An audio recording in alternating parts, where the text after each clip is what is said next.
할렐루야, 메리 크리스마스. 성탄의 기쁨이 우리 성도님과 가정에 충만하길 바랍니다.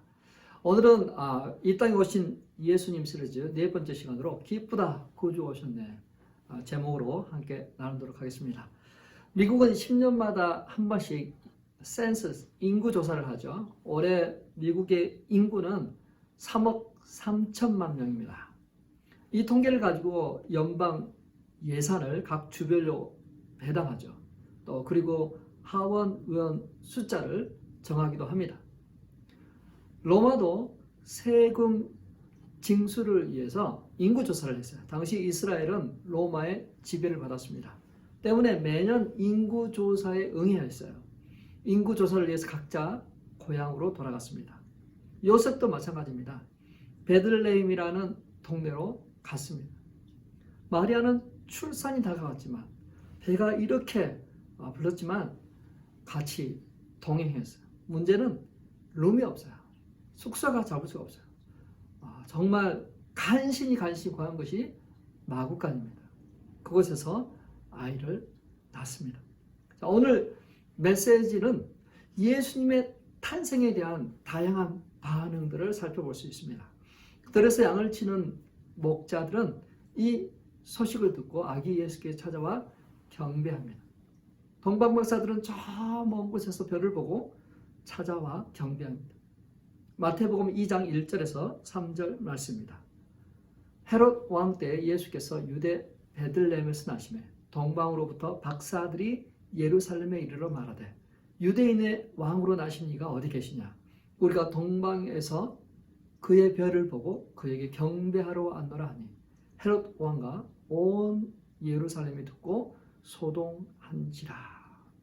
메시아가 태어났다는 소식, 사람들은 기대와 설레임으로 가득했습니다. 그러나 어떤 사람은 기뻐하지 않았어요. 어떤 사람은 그의 탄생을 기뻐하지 않았습니다. 헤롯 왕은 기뻐하지 않았어요. 유대인의 왕은 자신인데 누군가가 태어났다는 거예요.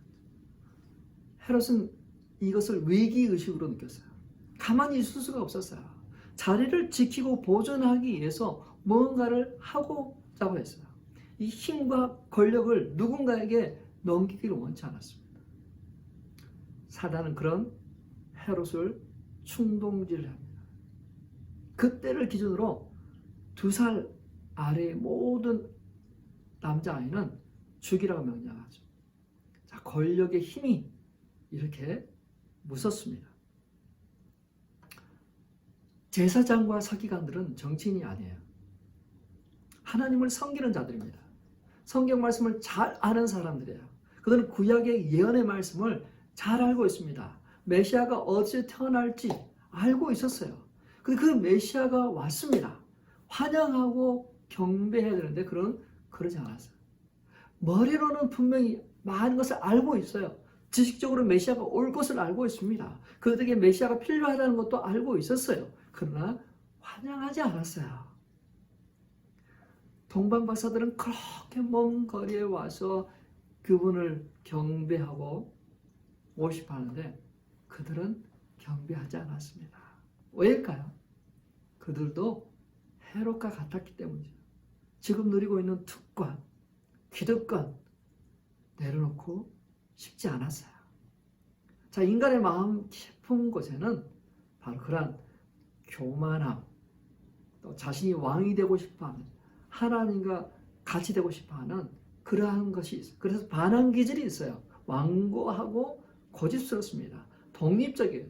뭔가를 지배하려고 해요. 아이들도 똑같아요. 아이들 노는 거 보면 자기 주장이 많습니다. 이렇게 하자, 저렇게 하자, 이게 맞아, 아니야. 서로 막 싸워요. 서로 막 시끄럽습니다. 조폭 세계에서도 시끄럽습니다. 장악하라고 합니다. 싸웁니다. 서열이 정해져야 평화. 그러나 그는 잠시 평화가 있을 뿐이고 끊임없는 도전과 반란과 권력을 향한 음모가 있습니다. 자, 우리 아이들이 이제 고등학교를 졸업하면 대학 가잖아요. 왜 저 먼 곳으로 가려고 할까요? 그것에 좋은 학교가 있어서 그럴까요? 그럴 수도 있죠. 그러나 또 어떤 아이들은 부모로부터 좀 벗어나고 싶은 거야. 간섭받지 않고 자기 멋대로 인생을 한번 살아보고 싶은 거야. 그래서 저 멀리 갑니다. 우리 아이들뿐만 아니라 또 어떤 여성들은 말합니다. 여성의 권리는 인권이다. 내 몸을 내가 선택하는, 내 권리를 내가 아이가 생기면 나의 계획과 나의 어떤 것을 위해서 지울 수 있다. 내가 임신하면서 내 계획을 망가뜨리고 나를 희생하고 싶지 않다. 내 몸은 내 거야. 왜? 그렇게 이야기합니다. 또 어떤 사람들은 이런 맥락에서 이야기합니다. 내가 남자가 되든 여자가 되든 내가 내 성적 취향을 내가 결정하는 거지 사람이 결정하는 건 아니야. 간섭이나 규범에 얽매이고 싶지 않아. 내가 남자라 그러면 남자지. 그렇게 이야기하죠. 자, 권력, 자신의 어떤 왕, 자신의 인생을 자기 멋대로 하고 싶어 하는 그러한 그 마음들이 우리 안에 살이 잡고 있기 때문에 예수님께서 탄생하셨다는 그 소리에 기뻐하지만은 않았다는 것이죠. 자, 어떤 사람은 너무 바쁘고 분주해요. 요셉과 마리아가 인구 조사를 위해서 베들레헴에 왔습니다. 근데 너무 많은 사람들이 한 번에 몰려왔으니까 머물 곳이 없는 거죠. 여간 주인은 그 오는 손님들을 맞이하고 정신이 없습니다. 그리고 요셉과 마리아도 보았습니다.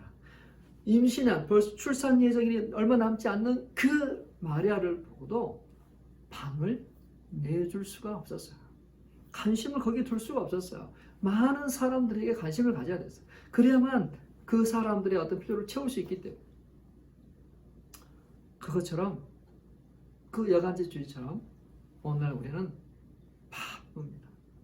장사를 하고 자녀를 양육하고 또 우리가 해야 될 일들을 해야 되는 것 때문에 너무 바쁜 생활을 하고 있습니다.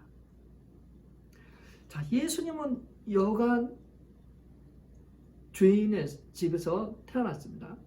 그 놀라운 탄생에 함께 할 수 있었어요. 근데 바쁜 걸로 인해서 그 탄생을 보지 못했습니다. 그리고 자신이 무언가를 하지도 않았습니다. 이 여간지 주인처럼 우리도 이런 상황에 처한 것 같아요. 해야 될 일들 너무 많았어요. 바쁘고 분주해서 그러한 탄생에 함께 기뻐하지 못하죠. 자, 해마다 크리스마스가 되면 추리를 장식합니다. 창고에서 추리를 꺼내와서 먼지를 털어내고 또 그 추리를 장식하죠. 아웃사이드에는 또 각종 전구 장식으로 추리를 합니다. 저희 집도 그라지에 살짝 했어요. 음악 캐롤을 듣습니다. 크리스마스 음악이 계속해서 들려옵니다. 성탄 추리, 우리 집뿐만 아니라 옆집에 다른 집에 사람들이 다 꾸며놨어요.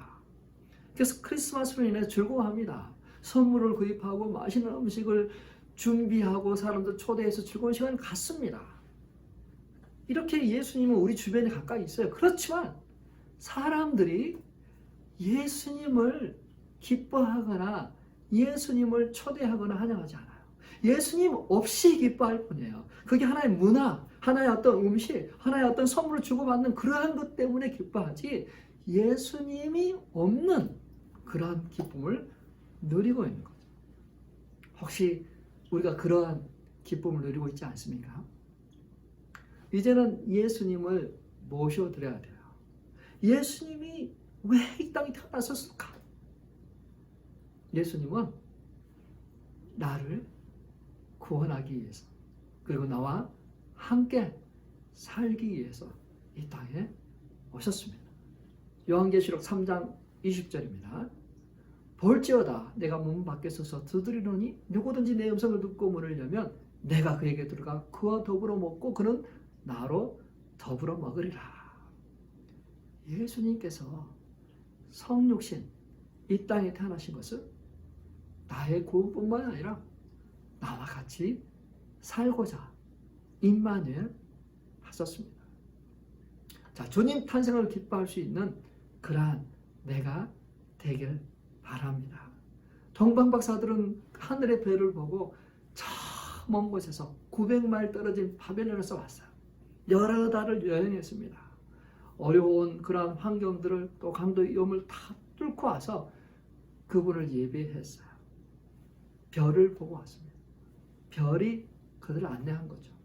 자, 목자들은 천사에 의해 그 예수님의 탄생 소식을 듣습니다. 누가복음 2장 10절 12절입니다. 천사가 이르되 무서워하지 말라. 보라, 내가 온 백성에게 미칠 큰 기쁨의 좋은 소식을 너희에게 전하노라.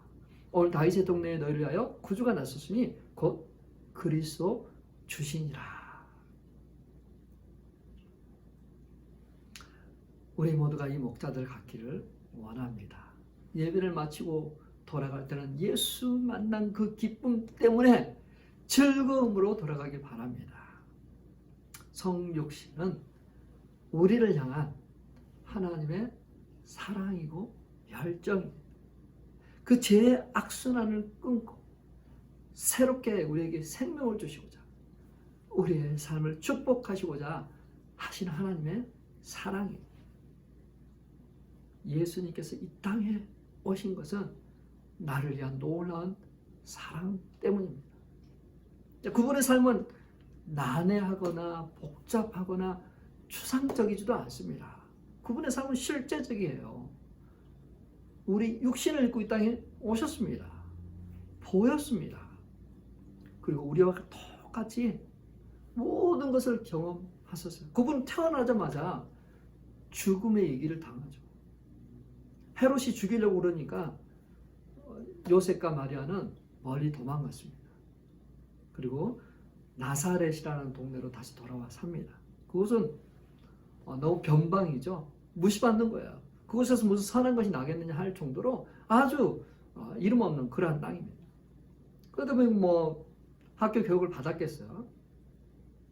아주 초라하고 볼품없는 사람들이 관심을 기울이지 않을 그런 분이죠. 그는 끊임없이 권세자들과 능력을 가진 사람들이 위협을 당했어요. 종교지들에게 시험을 당했습니다. 논쟁의 대상이 되었어요.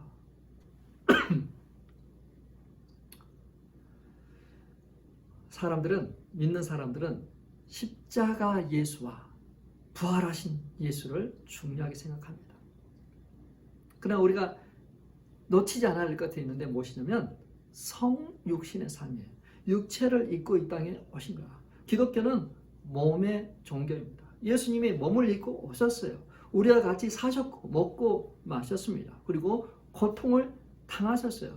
죽으시고 부활하셨지만 몸을 입고 부활하셨어요. 우리가 천국으로 들어가지만 부활 시에는 또 우리 몸을 입을 거야. 자, 그래서 우리는 이 성육신을 굉장히 중요하게 생각해야 되는 거죠. 성교적 교회, 바로 성육신의 삶을 살고자 하는 그런 교회 아닐까요? 십자가와 부활로 가려진 이 성육신의 삶을 우리는 중요하게 생각하고 본받아야 됩니다. 인간의 몸으로 몸소 보여주시고 이렇게 살아라라고 본을 보여주신 예수님을 우리는 따라야 될 것입니다. 예수님은 말씀만 하시지 않았어요. 실제 삶의 현장에서 그렇게 보여줬습니다. 우리가 우리 자녀들에게 말로만 하나요? 그렇지 않죠. 삶의 현장에서 직접 보여주는 거죠. 예수님께서 육체를 입고 이 세상에 오셨던 것처럼 예수님께서는 우리를 이 세상 가운데로 보내셨어요. 가라! 가서 세례를 주고 모든 것을 가르쳐 지키게 해라. 제자를 삼아라 라고 말씀하고 계세요. 우리 아들이 마태복음 28장 19절 20절 말씀을 외웁니다. 외워요. 그래서 아들에게 물어봤어요. 그래서 아들에게 말했어요. 아들아, 내가 자꾸 너에게 가르치는 거는 주님께서 말씀하신 것처럼 가르쳐 지키게 하라고 했으니까 가르치는 거야. 한번 그 말씀은 그냥 애우지만 말고 그 말씀을 한번 생각해 보렴. 묵상해 보렴. 우리가 왜 배워야 되는지, 왜 가르쳐야 되는지 바로 거기서 답을 얻을 수 있다. 자, 우리 그리스도인의 삶은 추상적이지도 이념 속에 있는 것도 아닙니다. 우리의 실제 삶에서 살아가는 거야. 오늘날 왜 우리 그리스도인들이 사람들이 욕을 얻어먹습니까? 말로만 하기 때문에 그렇죠. 실제 삶에서는 그것이 안 나타나니까 그런 것이죠. 사랑하는 성도 여러분, 성육신하신 예수 그리스도, 그분은 육체를 입고 인간의 몸으로 오셔서 실제 삶을 살았습니다. 이제 우리가 그래야 될 차례입니다. 우리가 이 세상을 향해 나가서 우리는 믿음의 삶을 살아야 돼요. 몸으로 우리는 하나님을 예배하고 경배해야 됩니다. 예배가 삶이 되고 삶이 예배가 되는 삶을 살아야 돼요. 주일날 예배만 드리는 것이 아니라 삶의 초소에서 주중에도 하나님을 예배하고 경배하는 삶을 살아야 돼요. 병원에서, 사업처에서 어디든지 우리가 있는 곳은 하나님을 예배하는 것이요, 하나님의 말씀에 순종하여 살아내는, 실제 삶에서 그렇게 살아내는 그러한 모든 현장입니다. 예수님께서 우리에게 좋은 롤모델이 되어주셨어요. 우리 또한 주님을 닮아, 주님을 따라 그렇게 살아갈 때 누군가는 우리를 보게 될 것입니다. 우리 자녀들이 그걸 보게 될 것입니다. 너희는 나를 본받으라. 내가 너희를 사랑한 것 같이 너희도 서로 사랑해라. 주님께서 말씀하셨어요. 그리고 우리에게 똑같이 그 말을 하길 원합니다. 내가 섬긴 것 같이, 내가 주님을 닮아 그렇게 살아가는 것처럼 너도 그렇게 살아주렴. 사랑하는 성도 여러분, 우리가 이 성탄의 기쁨은 너무 즐겁습니다.